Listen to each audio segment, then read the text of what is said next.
Echoes Studio. Bienvenue dans The Big Shift, Ambroise. Merci Xavier. Alors aujourd'hui, c'est le deuxième épisode qu'on enregistre aujourd'hui et puis on en enregistrera encore 3 demain, après-demain et le jour d'après. Donc c'est une grosse semaine chargée. Mais aujourd'hui et donc ce soir avec Ambroise, on va parler de transformation des métiers. C'est un sujet qu'on a évoqué un peu en filigrane avec différents épisodes, mais sur la partie un peu désertée avec André Prieto pour un réveil écologique, avec la partie transformée de l'intérieur, avec notamment Raphaël Mavigné, avec Fabien Sécher sur la partie aussi transformer nos métiers, utiliser des compétences qu'on a déjà dans d'autres secteurs, dans d'autres entreprises, donc garder son métier mais ailleurs. Aujourd'hui, on va voir comment est-ce qu'on fait pour transformer les entreprises de l'intérieur, pour transformer des métiers, pour leur donner un sens profond et pas uniquement transformer une entreprise avec de la RSE, papier recyclé et stylo rechargeable dans les entreprises. Et capsules de café. Et capsules de café recyclées, s'il vous plaît. Voilà, exactement. Donc on va essayer de sortir un peu de ce schéma-là et d'aller dans un truc un peu plus profond avec toi. Écoute, pour commencer, est-ce que tu peux te présenter rapidement ? Ouais. Je m'appelle Ambroise, j'ai 31 ans et j'ai un parcours principalement dans la formation. À la base, je viens d'études d'ingénieur et j'ai travaillé à un moment donné pour Open Classroom, qui fait de la formation en ligne, qui était une super expérience, qu'ils ont une très belle pédagogie et une très belle mission d'aider les gens à trouver un job par la formation. À ce moment-là, c'était plutôt sur le monde du code, de l'informatique que je maîtrisais. Et ensuite, j'ai eu l'opportunité de diriger le master entrepreneur à HEC, qui a été un très beau moment de vie. J'ai accompagné plusieurs promotions d'étudiants à entreprendre et au-delà d'entreprendre, à aller trouver à l'intérieur des forces qu'ils ne soupçonnaient pas, et avec une pédagogie dont j'ai hérité, qui est exceptionnelle et qui est à nouveau une pédagogie par l'action. On les fait travailler avec des vrais entrepreneurs. Et puis par eux, un peu j'ai ressenti le besoin de me tourner vers l'écologie parce qu'en fait j'étais challengé par les étudiants sur ce sujet. C'était une vraie demande de leur part ? Ouais, vraiment. En fait, dans le master entrepreneuriat ou d'une façon générale ? Il y avait deux choses. C'était avant tous les mouvements de discours d'étudiants dans les grandes écoles, etc. Donc c'était pas aussi visible que ça l'est aujourd'hui. On parlait avant 2018, c'est ça ou... Ouais, c'était c'était jusqu'à 2020, mais les discours, si je dis pas de bêtises, c'est 2021 que ça a démarré, tout ça. Mais néanmoins, il y avait une demande d'alignement sur les contenus, c'est-à-dire l'entrepreneuriat au service d'eux, l'entrepreneuriat à impact, construire son business model à impact. Tout ça, on n'avait pas grand-chose à leur proposer. Donc, une demande sur les contenus. Et puis ensuite, il y avait des signaux faibles, mais suffisamment forts pour que ça me titille, sur des pratiques qui étaient communes, qui sont complètement challengées aujourd'hui. Mais par exemple, on allait à San Francisco avec tous les étudiants pour aller voir les GAFA, pour se plonger dans cette mecque de l'entrepreneuriat. 120 étudiants dans l'avion en aller-retour. Ça a commencé à grincer, alors avec un peu de dissonance, parce qu'à la fois très content de vivre ce voyage assez exceptionnel, c'est sûr, et en même temps un truc de c'est pas le sens de l'histoire de continuer à faire ce genre de choses. Donc voilà, donc c'est un peu l'ensemble de ces signaux qui étaient pas c'était pas un soulèvement des étudiants, et le fait que dans leur projet aussi ils allaient grosse partie vers l'impact, avec une très grosse accélération de ce phénomène, qui m'a fait me questionner sur est-ce que j'étais capable de continuer à les accompagner, n'étant peut-être pas assez renseigné sur ce sujet. Et donc je me suis renseigné, j'ai fait ma petite académie à moi sur le sujet, avec beaucoup de rencontres, des vidéos, des machins, et très vite je me suis, j'ai pris la baffe, quoi, comme beaucoup, et le sujet qui était un sujet intellectuel dans ma tête, oui c'est le plus gros sujet de l'humanité, est descendu dans les tripes, et là je me suis dit bon, qu'est-ce que tu fais ? Et à ça est venue une deuxième envie, celle d'entreprendre, parce que j'en voyais à l'entrepreneuriat tous ces étudiants. Ouais. Et donc je me suis lancé dans ce que je connaissais, la formation, mais cette fois-ci tourné vers l'écologie. Ok, super intéressant. Tu t'es tourné directement vers les grosses entreprises. Quand tu parles de je me suis tourné dans la formation en tant qu'entrepreneur et pas en tant enseignant, formateur. Ouais. Pourquoi est-ce que tu as décidé de t'attaquer à ce mastodonte? En fait, c'est un peu un hasard. Ça a été un hasard puis une décision. Le hasard, c'est d'avoir fait une rencontre. J'étais mis en relation avec quelqu'un qui était ancien DG d'un grand groupe, qui avait une volonté d'aller vers d'aller vers l'écologie. Enfin, plus qu'une volonté, il avait monté une asso, etc. Et il avait un projet qui s'appelait Planet School à l'époque. Moi, mon ambition, c'était de créer une école, mais plutôt post-bac. C'était l'univers que je connaissais en sortant d'HEC. Et en plus, j'avais envie d'accompagner les étudiants sur beaucoup d'autres sujets que l'écologie. C'était une école au service de l'écologie, mais avec un penchant sur les soft skills, etc. Et donc, très animé par ce projet-là, je fais cette rencontre. Et c'était une très belle rencontre professionnelle et qui m'a fait réaliser l'impact que j'allais avoir en rentrant dans ce monde des grands groupes que je connaissais mal, qui était immédiat et potentiellement immense, puisqu'ils ont un grand pouvoir d'action, versus une école où c'était mon élan de confort, on va dire. Mais si tu recrutes une promo d'une 30aine d'élèves qui font un bac+3, ça fait 4 ans avant d'avoir la première promo qui sort, et avant que cela soit des décideurs, etc. Il y a encore 10 ans de plus. Et on aura déjà dépassé les 1,5 degré, quoi. Donc c'est un peu à la fois l'urgence climatique et c'est une histoire de levier fort direct. C'était ça l'ambition. Okay. Est-ce que tu veux parler, donc c'est Les Nouveaux Géants, la start-up, c'est plus une école finalement. Qu'est-ce que c'est du coup? On est donc un organisme de formation et nous on fait quelque chose de très simple, c'est d'accompagner les gens à faire leur métier en plus écolo. Donc tu as parlé en introduction de la transition des métiers, c'est exactement ce qu'on fait. Et notre challenge, c'est d'imaginer, de concevoir et d'animer des parcours de formation qui vont permettre à un comptable, à un communicant, à quelqu'un en IT, à un développeur, donc toutes ces personnes qui finalement existent dans la plupart des grands groupes, de comprendre comment dans son métier il peut avoir un impact énorme au regard de la transition écologique, devenir un nouveau géant de la transition écologique de son organisation. Et donc pas en étant dans ce que tu as décrit, les touillettes de café, etc., mais en étant vraiment dans son métier de tous les jours. Et donc on conçoit et on développe ces parcours de formation métier par métier pour accompagner la transition de ces métiers. Comment est-ce que vous êtes accueillis par ces grands groupes? Parce que c'est souvent, en fait, quand on essaie de s'attaquer à ça, on s'attaque à une direction RSE qui est ou alors rattachée à une direction juridique, et là on se doute que c'est souvent un bon contenu mais qui est un peu attaché au réglementaire, et donc on essaye de trouver des failles, etc. Quand c'est une direction RSE qui est rattachée à la com, souvent je veux pas lancer de mauvaises pierres, mais parfois c'est un peu lié à la communication, au marketing et juste aux allégations qu'on a besoin de donner. Comment est-ce que vous êtes reçus par ces grands groupes? Est-ce que tu peux citer des clients d'ailleurs Ouais, bien sûr. Aujourd'hui, on a travaillé plutôt dans le monde de la grande distribution à ce jour, pas uniquement, mais par exemple, on a travaillé avec notre plus gros client à ce jour, ça a été Leroy Merlin. Mais d'autres comme Saint-Maclou, comme Nocibé, etc. Et en fait, je dirais que ça dépend de plein de facteurs, évidemment. Nous, on est la troisième étape, celle qui arrive. Donc notre challenge aujourd'hui, c'est d'arriver au bon moment dans les entreprises, et elles n'y sont pas toutes. Donc la première étape en général, c'est de faire sa stratégie RSE. La deuxième, c'est de sensibiliser. Et donc là, c'est Fresque du climat et autres outils qui sont géniaux d'ailleurs pour sensibiliser. Et en fait, c'est qu'une fois qu'on a fait ça, qu'ils vont pouvoir s'engager dans une vraie transition de leur métier, parce que la sans stratégie, on ne sait pas par quel métier il faut démarrer, on ne sait pas ce qu'on veut faire, et faire la transition des métiers, ça chahute un peu le business model en général, donc il faut avoir quand même un peu pensé à la stratégie, et si on n'a pas sensibilisé, on n'a pas d'envie d'agir dans les équipes. Par contre, quand on l'a fait, on a un effet sur lequel nous, on vient répondre énormément, qui est, en fait, ça peut créer des dégâts, une fresque du climat dans une équipe, parce que ça peut créer de la dissonance entre le business model de la boîte et puis ce qu'on voit du monde.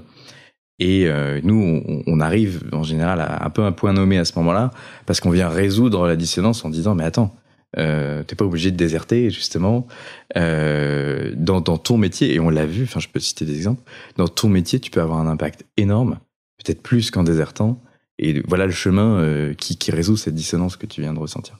Parce que pour expliciter, du coup, vous rentrez par la petite porte, donc en mode, OK, on va faire de la sensibilisation, et ensuite vous dites, bon, voilà, là maintenant, vous avez pris votre baffe, comme ce que tu disais tout à l'heure, et on va vous donner les cartes pour essayer de vous faire aller un peu mieux et pour vous mettre en marche vers quelque chose qui a plus de sens pour vous et pour votre entreprise. Alors pour préciser juste, on fait pas de sensibilisation nous, parce que comme je l'ai dit, il y a plein d'outils qui font ça très bien. Ouais. Enfin moi je suis animateur de la fresque du climat, mais je le fais pas dans un cadre professionnel. Par contre, en effet, on a en général souvent besoin que ça ait eu lieu pour pouvoir être bien reçu, pour répondre à ta question initiale, dans les entreprises. Parce qu'une fois que ça a été fait, là, il y a un appel d'air énorme de demandes de montée en compétences des équipes qui disent « Ok, mais je fais quoi là ? Tu m'as montré que le monde s'écroule, je fais quoi ?» Et nous, on apporte cette réponse à l'échelle du métier de chacun. Ok, super intéressant. Comment est-ce que... c'est quoi la part des gens qui sont dans le déni après ce genre de choses, après ce genre d'atelier en entreprise, ou qui sont... ou alors dans le déni et qui du coup refusent, ou alors qui je sais pas, réfractaires au changement, ou justement qui sont sur le point de déserter quand vous arrivez. Est-ce que tu arrives à savoir un petit peu dans quel état sont les équipes? Alors ça, c'est toujours quelque chose qu'on demande, et notamment dans les premiers moments qu'on a avec les personnes, premiers modules, en général on fait un point notamment sur le sujet des éco-émotions. Donc d'abord on dit l'environnement, qu'est-ce que c'est pour vous? Et donc on a notamment un atelier où ils amènent des paysages qui leur font penser à des choses, et donc ça permet de libérer la parole sur ce sujet, ce qui est en fait hyper important, parce que dans l'entreprise, qui est un lieu plutôt de la rationalité, amener un sujet qui n'est pas rationnel, enfin la fin du monde c'est pas rationnel, c'est très compliqué. Donc nous on ouvre un espace pour amener ce sujet, et ensuite on vient à adresser le sujet de l'éco-anxiété, notamment avec l'accompagnement qu'on a d'une psychologue qui s'appelle Charline Schmerber, qui est très pertinente sur ce sujet et spécialisée là-dessus, qui nous a aidé à concevoir un atelier. Et en fait, ce dont on se rend compte, c'est qu'il y en a qui sont vraiment dans une situation d'éco-anxiété. Et donc, c'est difficile parce qu'ils n'ont pas forcément l'occasion d'en parler. Et il y en a évidemment qui sont dans une situation de déni. Mais pour la plupart, il y a le point commun, je dirais, c'est une envie d'agir. Il y a envie de faire quelque chose, mais souvent le quelque chose, si je dis à un copain qu'est-ce que tu fais pour l'écologie, il va me dire j'essaie de moins prendre ma voiture, l'avion, machin, etc. Mais la première réponse vient pas dans mon job. Ouais. Et là d'un seul coup leur dire en fait tu peux faire quelque chose dans ton job, c'est vachement enthousiasmant parce que c'est pas une contrainte. Je te dis pas arrête de manger de la viande, ouais. je te dis tu seras payé pour le faire. Tu vas te payer pour le faire. Non, et puis surtout tu vas faire des projets, tu vas apprendre des nouvelles compétences, tu vas faire de nouvelles choses. En fait, c'est que du nouveau, c'est que du plus. Ouais, mais là, tu le mets d'une façon où les gens sont fondamentalement curieux de découvrir ça. Et ouais. Moi, j'ai l'impression que la conduite du changement, ça existe parce que justement, il y a énormément, surtout dans ces groupes-là où des positions, la plupart du temps, sont bien assises, il y a énormément de réticence à la modification des statuts, à la modification du business as usual, c'est comme ça qu'on a toujours fait. Ouais. Clairement, enfin nous, c'est parfois, ça ressemble quasiment à des parcours de conduite du changement. Il y a des moments où on prend 1 heure sur les 4 heures de formation qu'on avait prévues, par exemple, juste parce qu'on se rend compte qu'en fait c'est ça le sujet et c'est pas tant la connaissance. Ouais. Et donc on est obligé évidemment de dégager du temps là-dessus. Mais quand même, je trouve que quand on est avec les personnes, donc à un niveau stratégique, nous on n'accompagne pas la stratégie d'entreprise, donc je peux moins en parler, mais il y a une volonté profonde de faire bouger les choses. Il y a j'ai vu un chiffre qui était que 65% des dirigeants ont été sollicités par leurs employés, enfin reçoivent une pression, c'est ça le terme, de leurs employés pour bouger. Donc il y a quand même quelque chose qui part de la base dans les entreprises, qui bouge. Du coup, les personnes qui sont qui reçoivent un peu ce truc-là sont dans un mouvement d'enthousiasme uniquement, quoi. Donc la réticence au changement, elle est plutôt structurelle qu'à l'échelle individuelle, et c'est pour ça que nous on essaie d'emporter des départements en entier, parce que si t'as tout le département, je sais pas, finance, qui choisit de compter des valeurs différemment, bon, la boîte, elle bouge, quoi. Il y a pas de débat. Alors, quelles sont pour toi les grandes étapes d'une transformation en interne?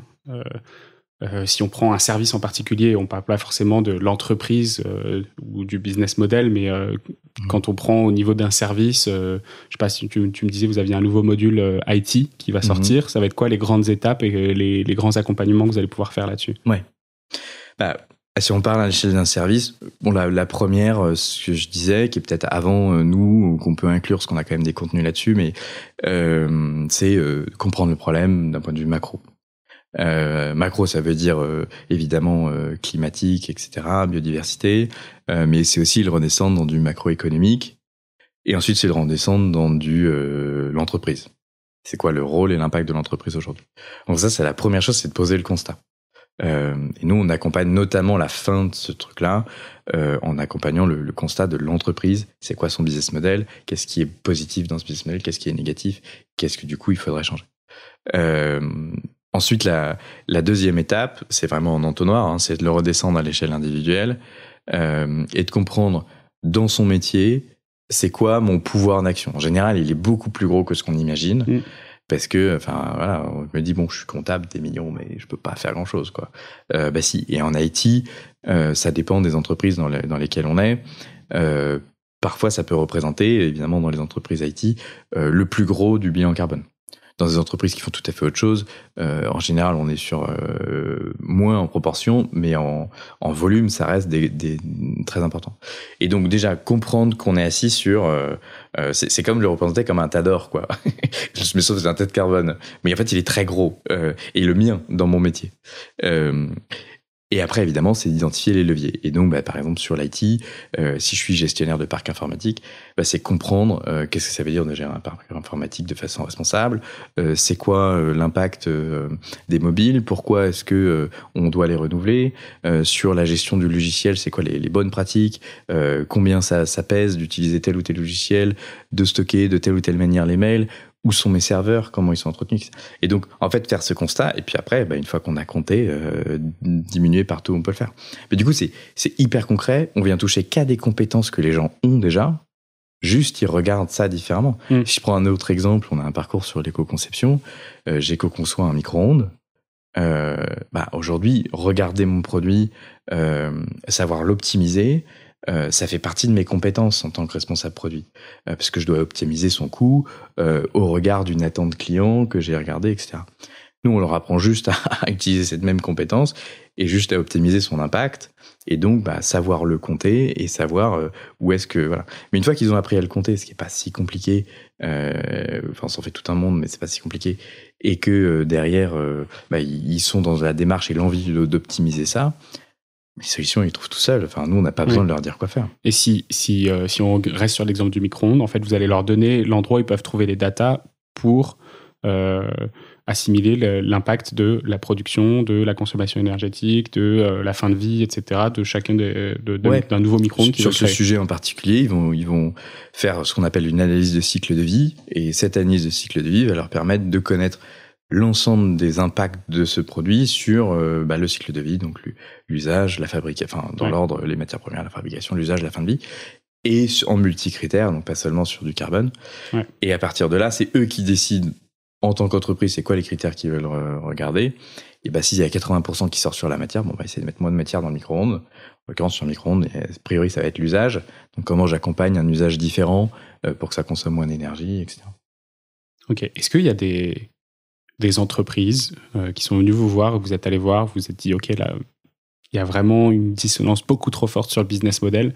A priori, même si on les formait, on pourrait les former, mais en fait, ça pourrait rien changer à leur façon de faire ou à leur business model. Est-ce que vous arrivez à aller voir toutes les entreprises, ou est-ce qu'il y a des entreprises où vous vous dites, c'est pas possible, il faudrait qu'en fait, cette entreprise s'arrête plutôt que de pivoter? Ou alors parce que c'est impossible, ou alors parce que ce serait trop long. Ouais. En fait, ce qui est pas évident, c'est moi, il y a deux choses qui me tiraillent dans cette question. Il y a la posture du prof, du formateur, qui est-ce que parce qu'on a un mauvais élève en face de nous, il faut l'exclure, quoi. Non, mauvais élève ou accident de parcours ou tu vois, genre un business model ou je sais pas, un marché sur lequel une boîte est qui est fondamentalement pas soutenable. En fait, nous, notre enjeu, c'est de faire basculer les business models par la transition des métiers.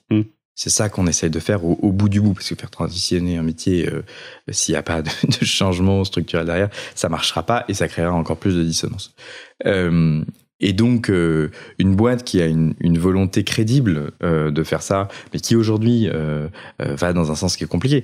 Nous, j'ai dit, on travaille par exemple pas mal avec le retail. Le retail, c'est un très mauvais business model. Plus de volume pour vendre des produits neufs. Enfin, c'est un modèle extractif en masse, etc. Ouais, bah c'est exactement cet exemple-là que j'avais. On vient de sortir un épisode avec Théo Guillaumin qui a une boîte qui s'appelle Beyond Growth, qui aide les boîtes à impact à grandir.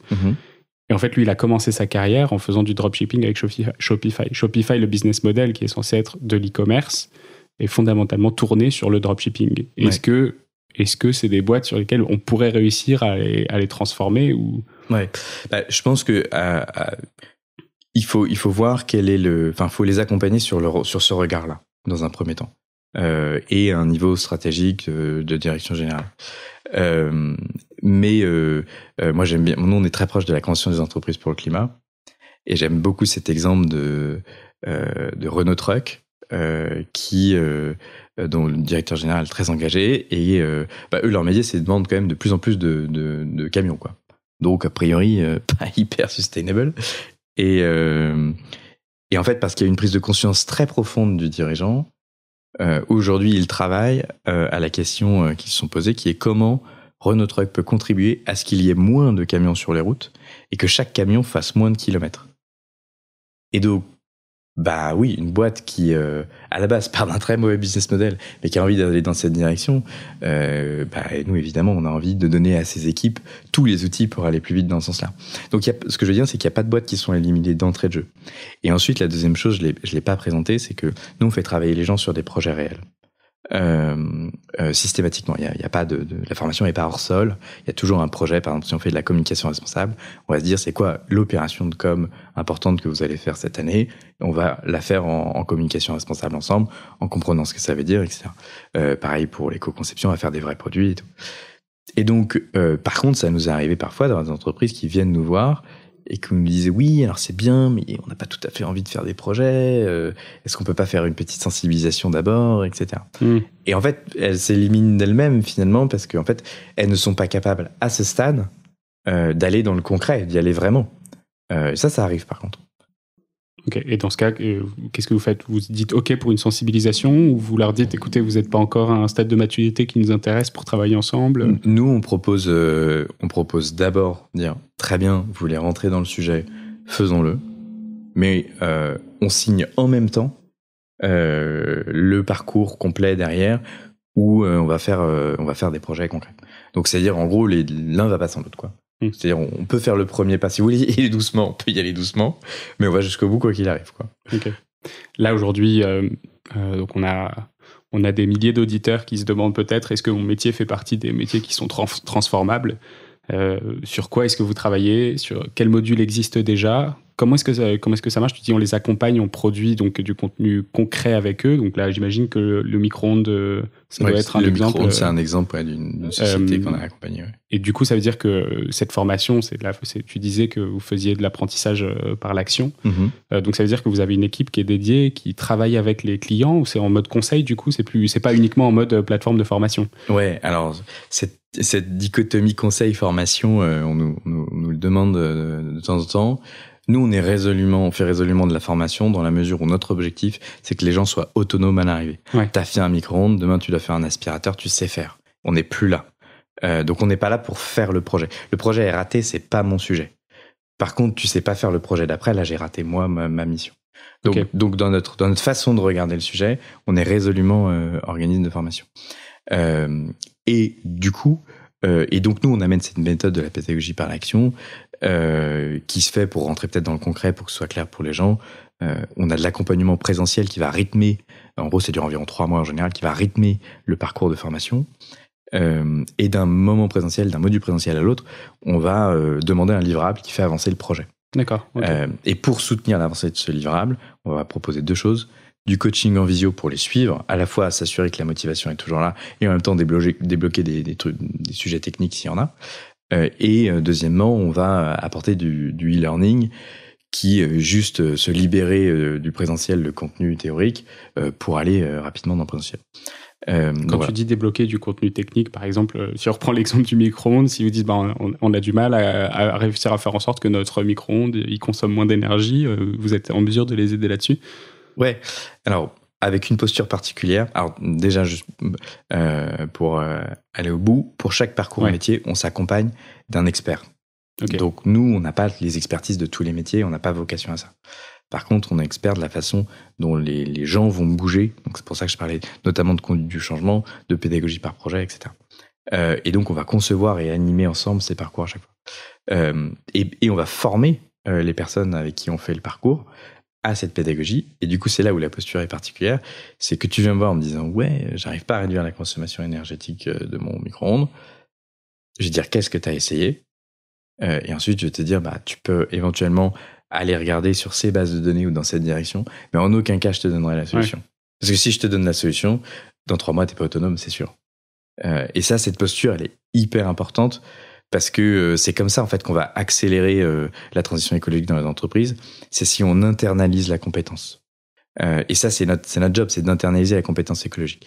Et si je prends un parallèle avec la transition digitale, le réflexe de la plupart des entreprises a été de s'entourer de consultants partout. Ouais. Et puis à un moment donné, c'est devenu un enjeu tellement clé qui se sont dit on va quand même monter des équipes internes pour faire du marketing digital, pour faire je sais pas quoi, développer notre propre site, peu importe. Et nous, le message qu'on dit, c'est faites pas l'erreur de perdre du temps à nouveau là-dessus. C'est un enjeu clé, pas juste pour sauver la planète, c'est un enjeu clé business. Donc internaliser, ouais. Okay. Donc on a dit parcours éco-conception. Alors, qu'est-ce qu'il y a d'autre là pour les auditeurs qui se diraient est-ce que je peux essayer de transformer mon métier? Nous, on se positionne surtout sur les métiers, on va dire sièges de l'entreprise. Dit autrement, les équipes des gens qui sont au CODIR, quoi. Donc, pour l'instant, on a un parcours qui s'appelle Performance extra-financière pour accompagner la transformation de l'équipe finance au sens de finance d'entreprise. L'éco-conception pour équipe produit, équipe offre. La communication responsable, Green IT qui se décline en 2 sujets. Il y a l'IT au sens DSI de grands groupes et l'IT plus développement logiciel. Et donc là, on a décliné les 2 parcours différents parce que c'est des enjeux qui sont quand même assez séparés, très séparés. Et ça, pour l'instant, c'est ce qu'on a développé aujourd'hui. Ce qui nous intéresse pour demain, c'est l'accompagnement de la transformation de la fonction RH. Typiquement, qu'est-ce que ça veut dire d'accompagner la montée en compétences de mes collaborateurs sur ce sujet, comment je fais un plan de formation là-dessus, comment je gère les incentives, etc. La fonction logistique, et voilà, et globalement, au fur et à mesure, arriver à toutes les fonctions, la fonction de vente, même si ça peut paraître un peu plus difficile à craquer, mais comment j'accompagne un client pour qu'il aille dans les bonnes directions. Donc voilà, c'est ce qu'on vise.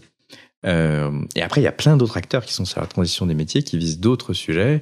Par exemple, dans les magasins, un sujet qu'on connaît bien, il y a un gros sujet de passer de gens qui sont ou à la vente à l'achat. Comment je rachète en seconde main. Voilà. Pour l'instant, aujourd'hui, c'est quelque chose sur lequel nous, on se positionne pas, un type qu'on positionne pas. Mais il y a des bootcamps qui sortent tous les jours. Il y a un énorme mouvement sur tous ces métiers-là. Qui vont aussi changer et qui ont aussi un gros impact. Qu'est-ce que tu penses du mouvement de transformation des grandes entreprises aujourd'hui? Est-ce que tu trouves qu'il accélère, qu'il est à la hauteur, que tu vois, avec des initiatives comme les nouveaux géants, tu dis qu'il y en a beaucoup d'autres qui se mettent en place. Comment est-ce que ça bouge là dans les dernières années? Moi, ce que j'observe à mon niveau, c'est une accélération de la maturité de nos interlocuteurs sur le sujet. Ok. C'est une bonne nouvelle déjà. Oui. Non, ce qui est vraiment optimiste, positif, c'est que, notamment, on parle beaucoup avec des leaders RSE. La plupart n'ont pas reçu de formation sur le sujet. Ils viennent, tu l'as dit, d'autres départements, communication, RH, juridique. Et donc, il y a eu un temps pour qu'ils se forment, sachant qu'il y a beaucoup de fonctions RSE qui sont quand même assez récentes. Et parfois, je suis déçu en entretien d'entendre des discours type ah bon, on a déménagé le siège, je suis énervé parce qu'on n'a pas fait le tri quand on a jeté des trucs. Et je me dis, ouais, c'est pas ton bilan carbone, le déménagement du siège, donc c'est dommage. Mais souvent, à l'inverse, les discussions, elles sont sur les business models, les réductions carbone, elles sont en valeur absolue et pas forcément en valeur relative de chiffre d'affaires. Donc je trouve qu'il y a vraiment une belle maturité qui monte. Après, le mouvement, il devient fort et puissant quand au codir et au niveau des DG, ça bouge aussi. Et ça, ça dépend vraiment de la personne. Nous, on a eu des cycles de vente qui se passaient très bien, changement de direction, et là, on met le pied sur le frein à toute allure, et donc, ça se fait pas pour nous, mais surtout, en l'occurrence, c'est même la leader RSE qui se barre parce qu'en fait, il y a plus d'ambition. Donc monter en maturité certaine, mais je trouve parfois que c'est encore un peu trop fébrile sur l'action. Et évidemment, par rapport à l'urgence, je voudrais que ça aille 10 fois plus vite, mais faut pas tout jeter et dire. Faut comprendre aussi la réalité. Et il y a un mouvement que moi j'ai observé pour le coup, c'est que les entreprises familiales qui ont un actionnariat familial ont beaucoup plus de facilité à bouger parce que ils sont de façon native dans le temps long. Ouais. Ils savent regarder le temps long et du coup ils bougent beaucoup plus vite. Ils sont plus agiles. Donc et c'est vrai que quand on a un enjeu de quarter par un actionnariat qui est ultra éclaté, c'est sûr que c'est compliqué de bouger vite, quoi. Ouais. Dans le cas où ça se passe bien, donc il y a 3 mois la plupart du temps de formation, d'ateliers, etc. Après la transition pour que les équipes arrivent vraiment à mettre ça en place au quotidien, que ça devienne vraiment une pensée quotidienne, cette éco-conception ou la façon dont on va... Combien de temps ça met pour transformer un peu ces mentalités? Est-ce que vous avez des retours 6 mois, 9 mois après les formations? Ouais. Il y a... honnêtement, ça va assez vite. Ouais. Notamment, nous, on s'assure que notre démarche soit pérenne en célébrant la fin du parcours. Donc, ceux qui ont travaillé sur des projets vont venir pitcher. Et là, on met une assez grosse pression à faire venir les parties prenantes les plus décisionnaires autour de ça. Donc, ça va être aussi ceux qui n'ont pas suivi le parcours, qui sont des gens au même niveau. Mais on va chercher N+1, N+2. Une fois, on a même le DG qui est venu. Et en fait, comme ils font des trucs en général, c'est génial ce qu'ils ont fait parce qu'ils se sont donnés et voilà, ils sont fiers de leurs résultats. Il y a une énorme validation qui est donnée. Et donc en fait, c'est immédiat derrière. Ce qui peut être plus long, c'est c'est que évidemment tous ces process, si je prends l'éco-conception avant d'avoir un produit en magasin, le fournisseur il doit s'aligner, etc. Donc ça peut prendre la concrétisation des projets, elle peut prendre 1 an. Mais la bascule d'état d'esprit, en général, elle est faite à la fin du parcours, et même systématiquement. Et on a observé parfois, on a accompagné des entreprises, on a accompagné un premier groupe, et ils nous ont dit, attends, c'est super, mais on en a d'autres derrière, qu'est-ce qu'on fait? Et donc on a accompagné les autres ensuite. Et on a étalé ça avec une entreprise sur 1 an. Et en fait, du coup, c'était génial parce qu'on a pu observer la montée en compétences. Et en fait, on allait beaucoup plus vite avec la dernière classe qu'avec la première parce que ça a fusé, en fait. Ouais. Parce qu'évidemment, ils sont au bureau tous les jours ensemble. Donc, ça a infusé. Mais en 1 an, en l'occurrence, c'était une équipe d'offres. L'ensemble des pratiques métiers avait changé. De l'offre. C'est-à-dire de responsable produit. Et notamment, la décision qu'ils avaient prise dès la première classe, mais du coup, qui au fur et à mesure de celle qu'on a accompagnée s'est généralisée, c'est que 100% des produits passaient par une ACV. Analyse de cycle de vie. Donc, c'était plus possible de concevoir, de développer un nouveau produit, ou de mettre un produit en magasin sans avoir mesuré son impact et évidemment avoir tenté une démarche de réduction. Parce qu'après, on peut très bien faire une ACV et se dire, celui-là, il est meilleur que celui-là. Allez hop, on met les deux sur le marché, on voit ce que ça donne. Oui, mais en fait, quand on en est là, c'est trop dissédant de je comprends. On peut plus une fois que c'est arrêté devant tes yeux, que c'est dans ton périmètre de responsabilité et que à toi ça te coûte rien parce qu'encore une fois on te demande pas de te rajouter des contraintes dans ta vie, y a plus de frein en fait a priori. Donc le frein il est avant, il est dans la croyance que je ne suis pas un nouveau géant, c'est-à-dire je ne suis pas capable. Il est éventuellement dans l'éco-anxiété qui parfois peut étouffer l'action. Et il est aussi dans la croyance qui parfois n'en est pas une malheureusement, mais qu'on ne va pas m'autoriser à. Nous, une fois qu'on arrive et qu'on dit on va faire des projets, ils ont payé pour, a priori ils sont autorisés à quoi. Ouais. Mais finalement, j'ai quand même l'impression qu'il y a aussi un frein lié à l'acceptation de la direction ou des décisionnaires finaux versus l'acceptation qui se fait plus facilement de ceux qui ont suivi les formations. Il y a peut-être aussi un échelon supplémentaire à... Ouais. Nous, typiquement, on a fait l'erreur une fois parce qu'on pensait on n'avait pas compris l'organisation interne et en fait, on s'est rendu compte que les managers n'étaient pas embarqués. Dans le sens où ils faisaient pas partie de la formation, ça à la limite c'était pas grave parce qu'ils n'étaient pas opérationnels, mais ils n'étaient pas sponsors. Ça s'était fait sans eux en fait. Et comme nous c'est une formation où les gens s'engagent, mettent du temps, on a dû adresser à un moment donné une grosse levée de bouclier des gens qu'on accompagnait, qui se retrouvaient dans une dissonance terrible où nous on les poussait à faire plus, à aller plus loin et voilà. Et en fait à la base ils n'avaient même pas l'autorisation de se lancer quoi.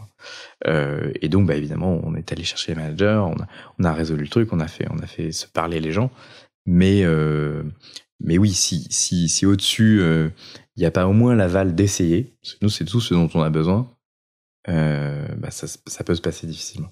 Ça nous arrive qu'une seule fois, mais suffisamment pour qu'on apprenne notre leçon et qu'on embarque les managers. Comment est-ce qu'on vous contacte? Où est-ce qu'on vous trouve, s'il y a des RH ou des décideurs là qui nous écoutent et qui ont envie d'essayer eux aussi? Ouais. Très simplement, on a notre page LinkedIn. Moi, je suis assez actif aussi sur mon compte personnel. Et puis, je sais pas si je pourrais laisser un mail ou. Bien sûr. On pourra mettre un mail dans la description. Si voilà. On peut me contacter directement. On est une jeune structure, on est 10, donc ça peut venir vers moi. Il n'y a pas de souci. Mais écoute, trop cool. Est-ce qu'il y a quelque chose qu'on a oublié de mentionner? Moi, il y a juste une chose que je voudrais partager, c'est que si des gens nous écoutent, on est très preneur d'ouvrir des discussions avec des gens qui sont en réflexion sur cette transition de leur métier ou qui considèrent l'avoir déjà fait, parce qu'on réalise une étude sur la transition des métiers, parce qu'on remarque que finalement, il y a beaucoup d'études qui sont sorties sur les nouvelles compétences, sur les nouveaux métiers. Mais ce dont on a parlé aujourd'hui et ce qu'on fait nous, la transition des métiers existants, finalement, il y a assez peu de documentation. On a pas mal d'interlocuteurs qui savent pas trop par quel bout le prendre. Donc voilà, donc on réalise cette étude à apparaître à la fin de l'année. Et donc, si des gens sont preneurs de prendre le temps d'un échange avec nous, on va organiser des gros ateliers à la rentrée aussi pour rassembler beaucoup de monde pour réfléchir ensemble à ce sujet. Donc, sur différentes professions, celles que j'ai citées notamment.